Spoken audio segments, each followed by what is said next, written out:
Ico nohanura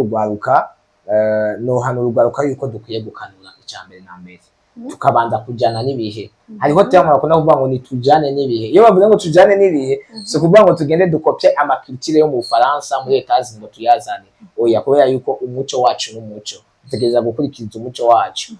Hariho umuco basogokuru badusigiye. Ariko aho isi naho igeze iko yegeranya abantu aho gukora ibintu ureje ndashobora kuba ingayi Bujumbura ndiko nkorana n'umuntu ari mu Bushinwa, ndiko nkorana n'umuntu ari muri Korea, ndiko nkorana n'umuntu ari mu Burusiya, kandi ko tuzakora twebwe akazi twese tuko turahuza umushana tuzohemba uwungana kandi bikorwa biroroshe. Ariko tukaja dusanga hariho abajene gushika ino saha yarahejeje amashuri canke yahejeje na universite, ariko niwo mubwira mbega urazi kwatsa ordinateur canke iyi telefone mobile ya office urazi ko ushobora kuyikoresha ikakuzanira amafaranga.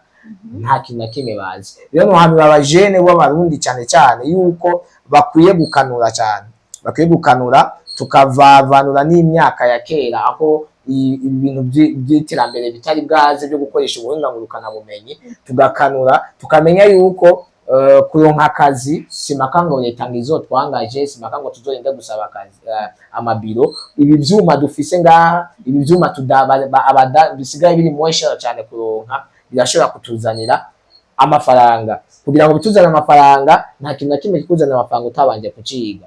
Rero ico twanura abajene nuko bokanura bakavavanura n'ibibahenda amaso, ibiyatuma batabona imbere yabo, bakaraba vision. Kandi baraba vision mu byo bapanga byose, yaba kudandaza, yaba kurima, yaba korora, bakamenya yuko iyi monde ya informatique iricyo bategeza kwishira ku ruhande bikaba bifatanye. Kuko nk'ubu uri hariho icegeranyo cyakozwe na CNN mu amengari mu kwa gatandatu guheze, bavuze yuko muri 2027 ni ukuvuga ku isi yose ibice 40 na bingahe kwijana bazoba bari oblige gukoresha intelligence artificielle.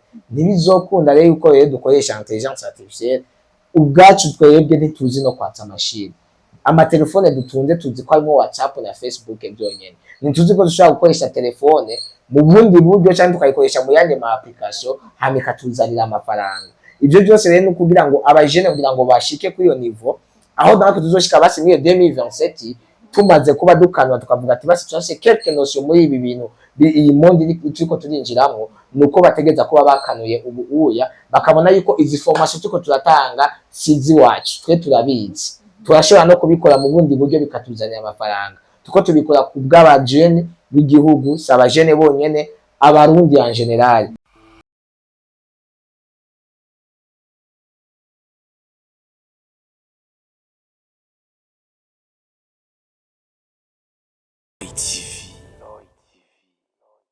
Hello bakunzi ba Roy TV, ndabaramukije. Nizera ko mumeze neza abari ngaha mu Burundi canke mu bihugu byo hanze. Kuri micro kumwe na Benishu, kuri kamera turi kumwe na Pasiplo.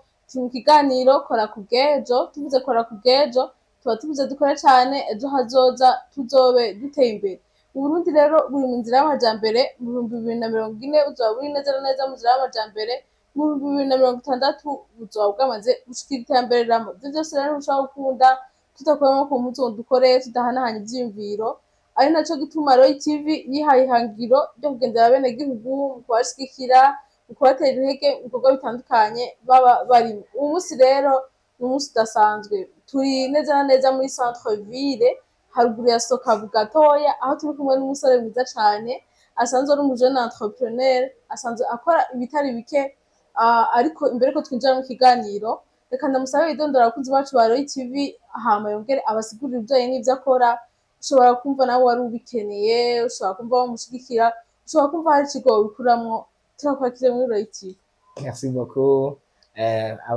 Abakunzi ba Roy TV turabaramukije. Ku mazina yanje nitwa Iradukunda Alain Derrick, ndi Umurundi, hama sanzwe ndi umuyobozi w'ishirahamwe yitwa Josnet Network and Services Limited.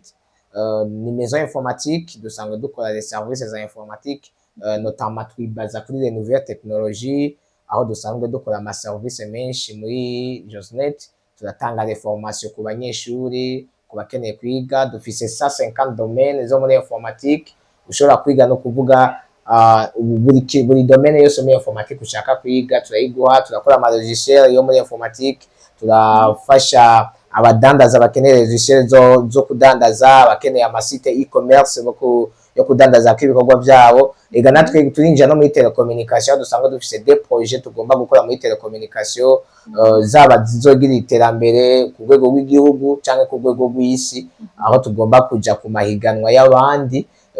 Dufise kazoza, dufise imbona kazoza niniya cyane. Nibaza yuko Imana niyo bidufasha tukaba tukiri bazima, twifuza yuko ibintu byose dufise twobisangiza abarundi. Nayo mpamvu namwe mwatugendeye kugira ngo dushobore kubasangiza bimwe muri byo, abarundi aho bari hose, haba mu gihugu haba hanze y'igihugu, bashobore kumenya nibiki dukora, nibande duha izo service. Ariko en general twe twibaza sur les nouvelles technologies, ntitufise limite, yaba ibijanye na intelligence artificielle, yaba ibijanye ni informatique yayisanzwe ihari, byose turahari kugira ngo tubikore. Merci beaucoup.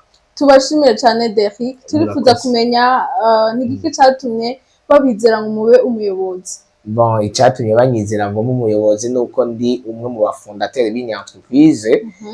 Mugabo kuba umufondateri bisobanura ko ubushoboye ubuyobozi.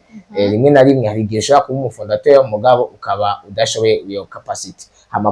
Kuba baranyizeye nuko babona yuko iyo capacity ndayifise, cyane cyane ko kuba umuyobozi bisaba leadership icyambere, bisaba kuba ufise capacity yo kuba iyo domaine urimwo mu bwo buyobozi ushobora kuyimanaginga. Nibaza ko ari ico rero gituma gushika ino sandi umuyobozi muri societe ya Josnet, kandi nibaza ko ibikorwa bigenda neza kuva ndi umuyobozi, kuko kuva itangwe nije ndi umuyobozi wayo. Twarabonye yuko hariho impinduka zimwe nibyo nta byama byera ngo de, mugabo 80% by'ibikorwa turiko turakora turabona yuko hariho avancement, hariho n'abarundi benshi babikunda cyane cyane abakiriya bacu iyo batwituye.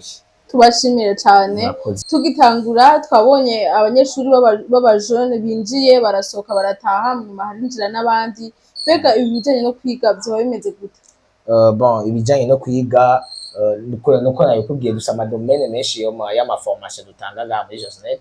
Cyo gituma ubona hariho abaza bakagenda, abaza avant midi n'abaza après midi, hariho n'abafise n'amaprogramme yo mw'ijoro.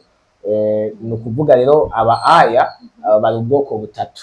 Hariho abaza gukora amaformation, hariho abaza gukora amastage professionnel n'abaza gukora amastage académique. Donc ama université turayakira abakora amastage académique, hakaba tukakira n'abakora amastage professionnel bakeneye kwiprofessionaliza kuri bijanye n'akazi, tukakira n'abasanzwe bakora amaformation. Hama rero igituma wabonye bamwe baza abandi bakagenda, nuko les domaines dutanga zitandukanye.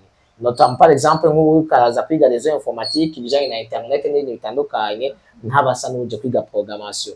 Urumva abanyeshuri tugiye kubigisha muri domaine zimwe biba bigoye. Hari igihe usanga bigisha bategeza kubagabura kugira ngo les services tuko turakora ko nakubwiye n'dutanga formation zonyene, kugira ngo n'abakiriya basanzwe baje gukora ama service, nk'abaje gukoresha ama site web, nk'abaje gukoresha ama logiciel atandukanye, nabo ni bashobora kuronka akanya. Ariko kuri base de formation duha umuntu wese formation na niveau yiwe, ariko nayo mpamvu ubona bamwe bagenda abandi bakaba baje. Hariho umwe abaje kuri formation iyi ni n'undi aje kuri formation, baba baje gutandukanye.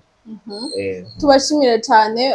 Turifuza kumenya mbega kugira ngo baze kwiga hasabwa iki, hama inyuma yo guheza kwiga mwoba mubaha icyo bita certificat canke bariga bagaca basohoka uko nyene, biba bimeze gute? Bon, yego abanyeshuri baje kwiga kubijanye n'uburyo s'uburyo bunini ya cyane. Bon, ni nk'akantu twashizeho kaga prime kumwigisha ashobora kubaha izo formation, hama après baraheza bakaca baronka izo certificat. Turabacertifica tukabereka muri domaine kanaka itandukanye. Kandi iyindi avantage, kuko nakubwiye ko dusanzwe dutanga formation zonyene, formation iri mu madomene menshi dukora ngahaye. Dusanzwe dukora ibyo bintu twigisha, dusanzwe tubikora comme service. No kuvuga izo domaine 150 nakubwiye, notamment bientôt tuko turinjira muri intelligence artificielle, niyo tuko turibaza ko cyane, twibaza yuko guhera mu myaka nko mu mwaka uza mu ntango tuzoba dutanga gukorana na intelligence artificielle. Dushaka no kwitangira iyo formation nayo nyene, kuko iri mu formation amwe tutaratangura gutanga, mugabo iri mu migambi. Rero iyo abanyeshuri baje tubaha pratique, hama ikindi tubaje kubaha pratique, bidutandukanye n'ama centre de formation bagenda bafite tableau ngo bakabigisha ukuntu ko yatwe tuguha icyuma tuguha machine nimba ari ordinateur kuko turatanga n'ama service turatanga na formation muri video de surveillance abakeneye kwiga kuinstalla amakamera n'indi bitandukanye buri domaine yose watoye tuguha ico cyuma gisanzwe kibikora ivyo bintu hama ugakora pratique hama après biravana rero kugira ngo tuvuge ngo ikiringo umunyeshuri yo kuga kingano ku bivana n'umwe wese service donc domaine yatoye akeneye kwigamo. Par exemple nk'uko bakwiga informatique bureautique ntashobora kwiga nico kimwe n'uje kwiga programmation web kuko programmation web ni ikintu kinini yabisaba ko amara umwanya munini ya kugira ngo ahashobora gushika créer application yiwe ijana kwijana urumva kari periode iba yavanshije. Ariko informatique bureautique même si na 15 jours uri umuntu anyaruka gufata Excel, Word, PowerPoint na internet urashobora kuba umushobora kubimenya ugashobora kugenda nawe kubikora nyimba ukora muri secretariat nyimba ujya kubisabisha akazi n'ibintu bitandukanye. Rero abanyeshure tubaforma selo na capacité bafise icambere na mbere. Hari abaje bava ku école secondaire, hari abaje bava ku université, hari abaje bafise ubwo buzima bari basanzwe babubayemwo bari basanzwe bazi kubikoresha ibyo byuma ariko bakeneye profession. Urumva buri munyeshure wese tumwakira selo domaine nico gituma imbere yuko dutangura gutanga formation tubanza kugukoresha interview tukamenya nibihe ukunda nibihe ushobora kwifokalizamwo ubifisemwo capacity ingana gute kugira ngo ce tumenya nihe tuguhera kugira ngo ya certificate tuguha nize kuri urupapuro gusa ubwo ibe icemeza yuko ijana kwijana ibyo bintu uvuga yuko tuzi ushobora kugenda kubisabisha akazi ushobora kubitanguza akazi. Ntituri ngaho kugira ngo dutange ama formation gusa turi ngaho kugira ngo natwe turonke abandi bajene baba entrepreneur kuko nk'akarore turakunda kuhura n'ikibazo niyo dufise ama projet tugomba gukorera nk'abantu gasanga dusenga projet zitatu canke zine tuko turakora turabura abantu dushobora kwitura tukavuga ati nimuze mudufashe. Ariko ubu uya twatanga kubona ko ari avantage mu misi heze tumaze gutanga izi formation hari abanyeshure benshi twagiye turikorako nk'ubu hariho nka projet twahaye umunyeshure ijana kwijana no wari karayikora nta n'ubundi ni projet twaronse turavuga ati none ko tusanzwe dufise izindi tuko turakora nta kuntu twofata muri bamwe b'abanyeshure twahaye formation tukamuha kugira ngo tumutraining turabe neza ibyo twamuhaye ari byo turabimu proposer aravuga ati ni byiza cyane hama turakorana kandi no kubwiza ukuri yarayitweretse 70% twarabishimiye ko projet tuyishaka nikimeze. Urumva yuko ni avantage niniya natwe turaheza tukabyishimira iyo turiko turatanga ubumenyi hama tukabona wa undi twahaye ubumenyi nawe ariko arabibyaza umusaruro ariko bamufasha mu kwiteza imbere.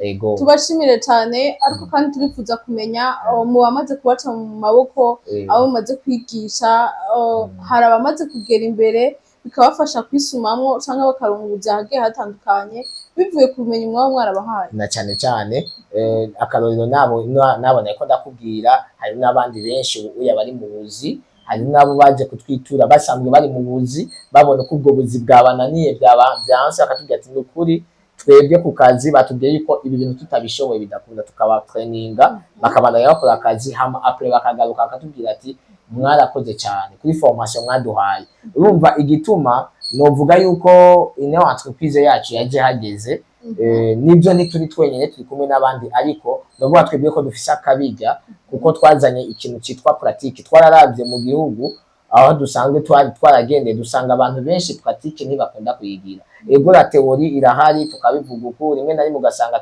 turase n'amatutoriel kuri YouTube turaba ariko wagenda kugira ngo umuntu akore pratique bikamunanira. Nico gituma ku formation se dutanga haba ku marezo social yacu canke tukayafisha ngaha ku bibiro dukunda kuvuga atari 100% pratique kandi novuga ko abakiriya bacu nibo bodutemwanya.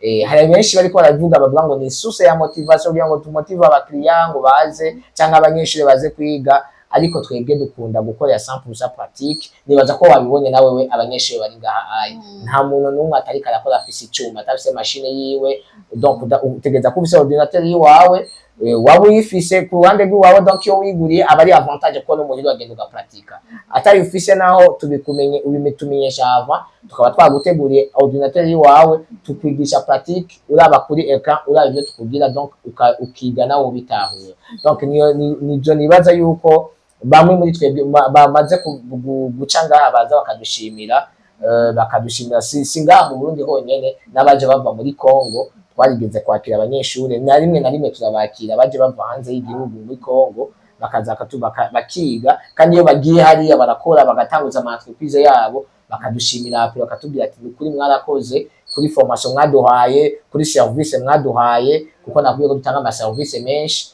ku ma service mwaduhaye twarashimye kandi twabonye ko twabibyaje umusaruro. Tukiri ngaho nyene Derrick, kuva ino company yanyu itangura wari umuyobozi na none musi niwe ukiri umuyobozi, uravye mwavuye niyo muriko muraja avantage iri hehe? Bon, turavye twavuye ni turiko turaja twe twagiye gutangura muri 2023 niho twatangura ino entreprise, ariko tuza kuja mu mategeko muri 2024 muri 2024 twaje mu mategeko, donc nka entreprise yemewe n'amategeko. Niho nshankangura guharurira, ariko kuva iyo date ya 2023 twiyumvira ino ide yo kugira ngo dushobore gutangura tuje mu bikorwa, twabonye akarusho gakomeye gutangura entreprise nk'iyi notamment nka twebwe muri bihugu byo muri Afrika cyane cyane en general dukunda kuba dufise ikibazo ku bijanye ni monde ya informatique, les nouvelles technologies.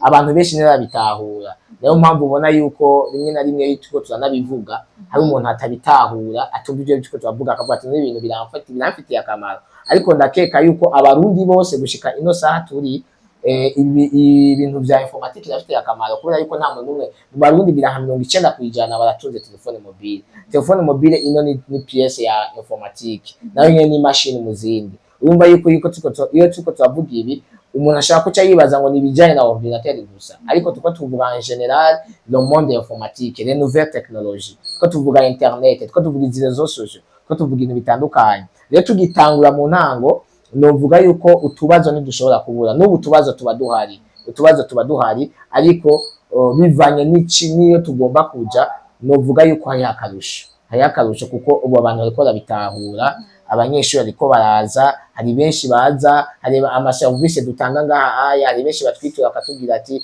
turakeneye ko mudukorera ama logiciel, turakeneye ko mutugira iki, ariko ava tugitangura ntibabitahura. Rimwe na rimwe twaragenda kugira marketing mu mabiro asanzwe cyangwa mu mabanki, nibatahura ibintu tuko turababwira, twabwira turashobora kubagirira security mu bijyanye na cyber security n'ibindi bitandukanye, tukabwira aba university ati turashobora gukorana kugira ngo abanyeshuri banyu bashobore kubakira, tubaha ama stage academique, iyo bagiye bagakora 100% pratique birabafasha kuko bafise umwanya w'ukwezi kose bicaye kuri ca cyuma hahandi mu ishuri batari busy n'ishuri, bari busy na pratique, donc kugira ngo baje ku pratique ibyo bintu mu buzima busanzwe. Rero nibaza yuko ubu yari akarusho, turabona yuko ari impinduka biko birazana, sinzi yuko ari uko na le monde informatique ku mwaka iguma iduga, haguma haza bishasha.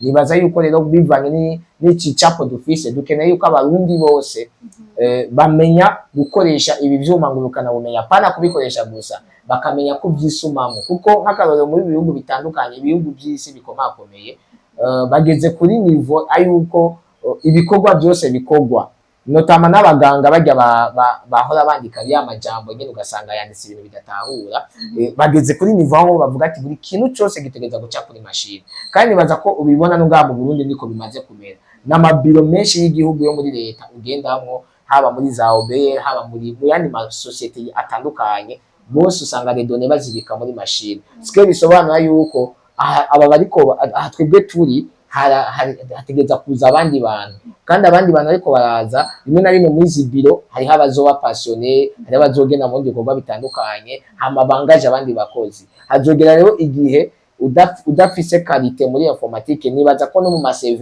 uya mu bantu basaba akazi barakubaza ko ufise qualité muri informatique. Igituma babikubaza ni kubera ko bazi yuko ino monde niyo tuko turinjiramo. Rero twovuga yuko bivanye n'igicapo twe dufise, twifuza yuko abarundi bose bamenya gukoresha ibi vyuma yaba ubuhinga ngurukana bumenyi bujanye na internet, hari ibi vyuma vya electronique, ama pièces electronique, apana ordinateur yonyene, yaba telefone mobile, haba marketing digital, dusandukana na marketing digital kubasanga bafise ama societe, ama entreprise bakeneye kuguza kugira ngo ibikorwa byabo bigere kure. Ibyo byose ni dusangwe dukora, dufise igicapo yuko hazogera igihe abarundi bose babanza bagamenya imondi rya mbere na mbere, haba mu burimyi, haba mu bworozi, haba mu mashuri, haba mu buvuzi, bose bagashobora kumenya yuko ubu buhinga ngurukana bumenyi ari bwiza kandi bakeneye kubukoresha kugira ngo biteze imbere. Kuko no guha nk'akarorero nka mwebwe muriko murabikora, murabona yuko mwebwe mukoresha YouTube, murakoresha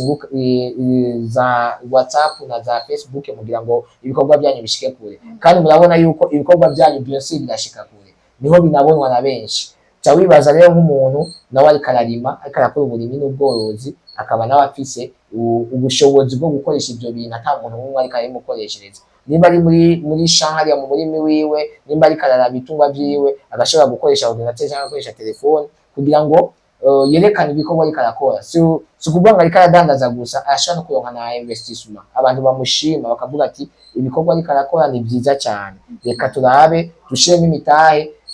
Rero novuga ko iyi monde yaje guhuza abantu bakegerana cyane, ku buryo guhiga abanyamitahe, guhiga abo mukorana, gushaka kudandaza ku gatwe kiwawe, gushaka kumenyekanisha ibikorwa byawe ukora, byose biroshe cyane. Kandi utazi informatique ni kibazo cyane. Nico rero twebwe duhari, dufise vision yuko abarundi bose bomenya ibi bintu, bakamenya gukoresha ibino vyuma, hama bamaze kubimenya bifise umusaruro mwinshi. Hari ababikoresha mu buryo bwabo nk'uko aribyo bibahemba, hari n'ababikoresha kugira ngo ibidandazwa bafise cyangwa amasosiyete yabo bafise, impano bafise zitandukanye dushobore kumenyekana, dishike ku rundi rwego. Rero nico dushaka kugira ngo abantu babitahure, babimenye, bashobore kumenya ingene bashobora kubikoresha kugira ngo bibinjirize amafaranga nabo. Merci beaucoup. Tubashimire cyane, ariko imbere ko turangiza twifuza kumenya ico mwubwira ugwaruka cyane abariko bariga, ugasanga yarize yarose diplome ariko muri informatique ntavyazi. Mu gihe igihugu cacu cifuza gutera imbere, ariko kandi mu gutera imbere ubuhinga ngurukana bumenyi aribwo bikwiye kuba buri imbere gose. Kuba hanura iki? Bon, ico nohanura ugwaruka, nohanura ugwaruka yuko dukwiye gukanura icambere na mbere, tukabanza kujana n'ibihe. Hariho tema bakunda kuvuga ngo nitujane n'ibihe. Iyo bavuze ngo tujane n'ibihe, so kuvuga ngo tugende dukopye amaculture yo mu Faransa, muri Etazi ngo tuyazane. Oya, kubera yuko umuco wacu n'umuco tutegereza gukurikiza umuco wacu. Hariho umuco basogokuru badusigiye, ariko aho isi naho igeze iko yegeranya abantu, aho gukora ibintu uragenda ashobora kuba ingayi Bujumbura, ndiko nkorana n'umuntu ari mu Bushinwa, ndiko nkorana n'umuntu ari muri Korea, ndiko nkorana n'umuntu ari mu Burusiya, kandi tuko turakora twebwe akazi twese, tuko turahuza umushana, tuzohemba uwungana kandi ibikorwa biroroshe. Ariko tukaja dusanga hariho abajene gushika ino saha yarahejeje amashuri cyangwa yahejeje na universite, ariko niwo mubwira mbega urazi kwatsa ordinateur cyangwa iyi telefone mobile ya office, urazi yuko ushobora kuyikoresha ikakuzanira amafaranga. Nta kintu na kimwe bazi. Rero nohanura abajene b'abarundi cyane cyane yuko bakwiye gukanura cyane, bakwiye gukanura, tukavavanura n'imyaka ya kera aho ibintu by'iterambere bitari bwaze byo gukoresha ubuhinga ngurukana bumenyi, tugakanura tukamenya yuko kuronka akazi simaka ngo leta ngizo twangaje, simaka ngo tuzorinde gusaba akazi amabiro. Ibi vyuma dufise ngaha, ibi vyuma bisigaye biri mwesha cyane kuronka, birashobora kutuzanira amafaranga. Kugira ngo bituzane amafaranga, nta kintu na kimwe kikuzanira amafaranga utabanje kuciga. Niba uri umunyamakuru, nuko wabanje gufata umwanya ukiga ubunyamakuru kugira ngo urabe yuko bushobora kukubyarira umusaruro mu myaka iri imbere. Rero ico twanura abajene nuko bokanura, bakavavanura n'ibibahenda amaso, ibiyatuma batabona imbere yabo, bakaraba vision. Kandi baraba vision mu byo bapanga byose, yaba kudandaza, yaba kurima, yaba korora, bakamenya yuko iyi monde ya informatique iricyo bategeza kuyishira ku ruhande bikaba bifatanye.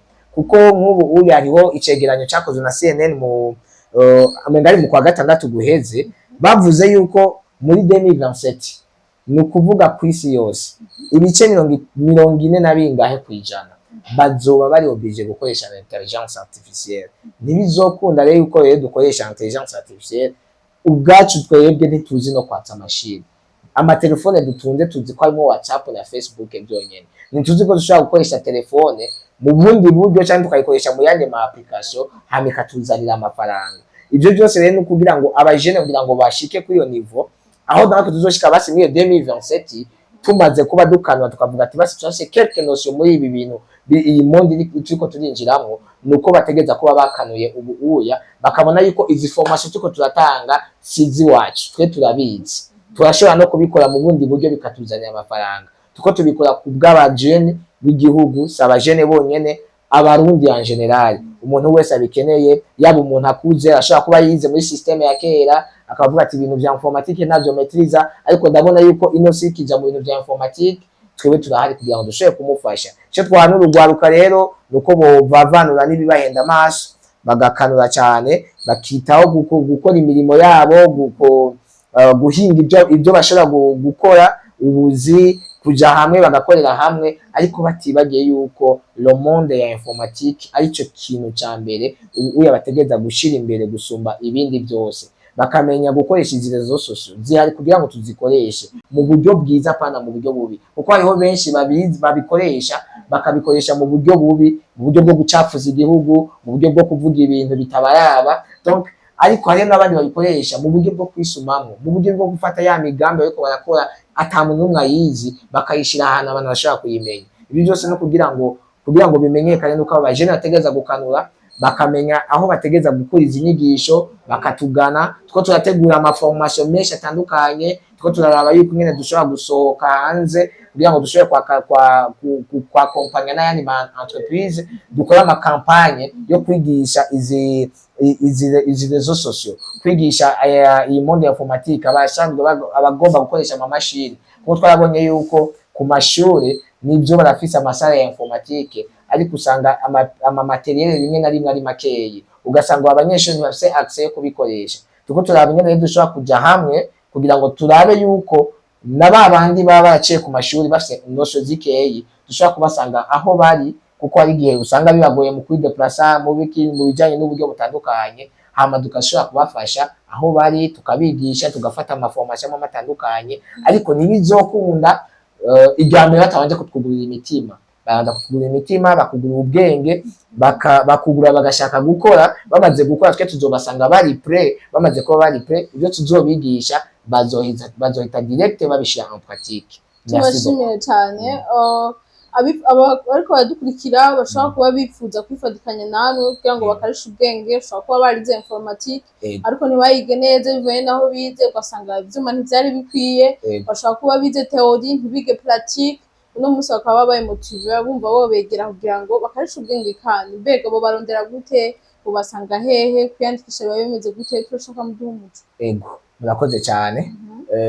Abifuza donc bashobora kuba motive, akabatiza bashaka gukorana namwe, turashobora kuza kwiga gutora ama formation ngaha, turashobora twabonye ko musa ama service atandukanye, iyi service nayo imaze igenda irondera, turafise n'izindi formation nyinshi. Nakubwiye ko dufise 150 domaines za formation. Bientôt turifuza ko muri 2026 tugira information amajana 200 mu bijanye na informatique, ko turaba yuko twobarondera abahinga basanzwe bava hanze y'igihugu bakaza bakadufasha. Tuzofata igihe gitoyi kugira ngo dukorane nabo bahinga bashobore kubatanga ubumenyi butandukanye mu madomaine tuzo twamaze gupresiza, ariko twavuze yuko ni accessoire limite ku muntu wese ashaka kumenya le monde digital, les nouvelles technologies gushika ino saha, yaba l'informatique, l'usage des téléphones mobiles, ordinateur n'ibindi bitandukanye, haba mu buryo yo byiga kugira ngo agende kubikora mu byo wiwe, haba mu buryo twibimwigisha kugira ngo abibyazemo umusaruro, byose turahari. Hama abashaka kudusanga aho dusanga dukorera muri ville, ni kuri Avenue de l'Amitié, ni impande ya Sokabu, assurance Sokabu siège. Hama ni uvuye ku mabisi ya Gasenyi, donc tuje tucinjira kuri Avenue de l'Amitié, ni galerie bita galerie Cage, ni muri etage hejuru. Hama numero de telefone ni 79 463 631, iyo niyo na WhatsApp dusanga dukoresha. Turafise n'imbuga ngurukana bumenyi aho turi ku izina rya Josnet Services Limited, Facebook, Instagram, TikTok, ama rezo sociaux turayakoresha, wandika Josnet Services Limited utubona. Bitagenze uko naho turafise site web, kandi iyo site web isanga ifise na formulaire y'ama formation. Mu gihe ukeneye gukora formation indani muri site web, urajya muri site web ukacuswa sasa formation ukeneye kwiga, ukacibiturungikira twece tubibona, ibisikaye cyo dusiga tugutelefona tukubwira ati formation ukeneye kwiga izotangura iki n'iki. Cyane si formation zonyene, urashaka ugomba gukoresha telefone, abafise amahinguriro bakeneye kuvuga ati reka turabe twesitara amakamera de surveillance, abafise ama entreprise manini bakeneye gusivera ibikorwa vyabo, abadandaza bafise imiduga n'indi bitandukanye bakeneye gusivera ibikorwa vyabo bicariye mu mabiro.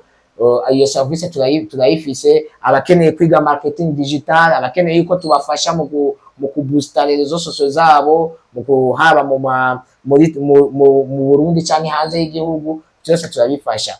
Abo oya rero bashaka kutwandikira kuri izo nimero twabahaye, cyangwa bakadusanga kuri rezo sosio, cyangwa bakanira kuri site web www.josnet.bi. aho oya murashaka kuca mudusangaho kugira ngo dushobore ama information yose akenewe tugashobora kuyatora. Nibyo oya murakoze namwe. Tunabatera n'intege kuri ibikorwa ciza murimwo, cyane cyane no kuba umuyobozi mwiza, kuba mwaratanguye ari mu muri umuyobozi kandi mu munsi wari uri umuyobozi, novuga ko bigaragara ko ubikora neza, nakwifuza ko ubigumamwe neza, ko bandanya bigisha n'abandi benshi, entreprise yanyu izotera imbere, tuzogaruka dusanga byose mwifuza gushika ko mwabishitse, ko haba gusohoka igihugu gukarisha ubumenyi mu bindi bihugu, haba no kuronka abanyeshuri benshi bevoriwa bakanaduserukira imbere bakaronka ubuzi n'ibindi bigiye bitandukanye. Nkumira cyane abakunzi bacu ba Royal TV bariko baradukurikira.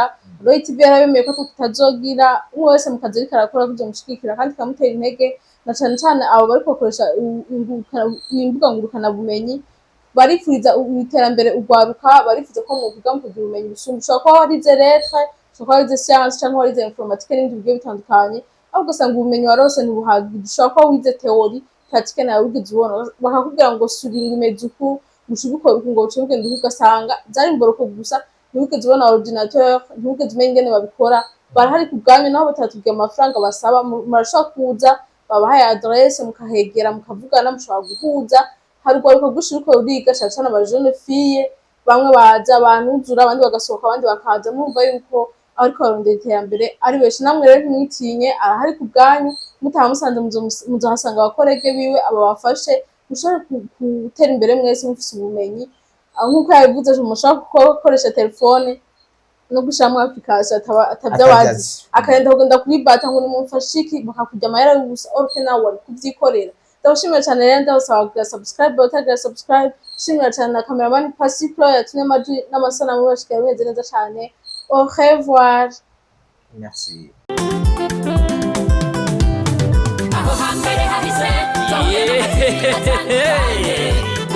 Mutangwe muri Royal TV, bizoza tukaba tubikesha umutama w'amateka bita Roy wubahwe.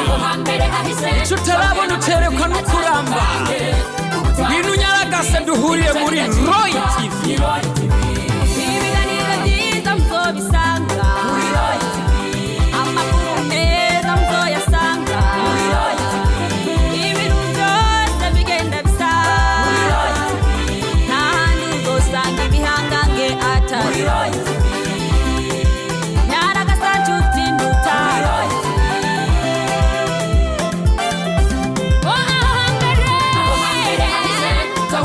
TV atandukanye, umutwaro TV, ibica bigaciga.